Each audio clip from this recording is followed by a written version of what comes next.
Gitumbok ni Rene Miguel Dominguez, presidente sa General Santos City Chamber of Commerce and Industry, nga dili lang sa Department of Public Works and Highways nagkahitabo ang paghatag og kickback o ginatawag nga Standard Operating Procedure sa mga proyekto sa gobyerno. Matod pa ni Dominguez, gawas sa DPWH ana ang usab kini nga klase sa korupsyon sa ubang ahensya sa gobyerno o bisan pa sa pipila ka mga lokal nga pagamhanan sa nagkalaing-laing bahin sa nasod sa pamahayag sa nasangpit nga dili lang sa mga flood control projects kundi dili sa bisan asa nga proyekto ilabi na sa infrastructure. Kung dili maputol ang maong sistema, magpadayon lang ang kultura sa pagpanghilabot sa kaban sa gobyerno nga gikan sa buyes nga gipangbayad sa katawhan. Di lang sa DPWH, tibok gobyerno.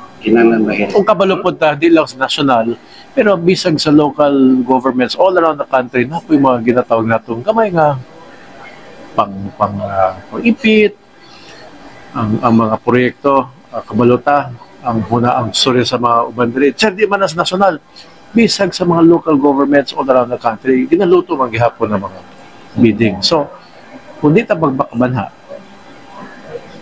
mahimong kultura o di maputo. Ug mo kanang report gika dinhi sa patrol kani si Bombo Iris Lusrata para sa the #1 and most trusted radio network in the country, Bombo Radio Philippines. Basta Radyo, Bombo.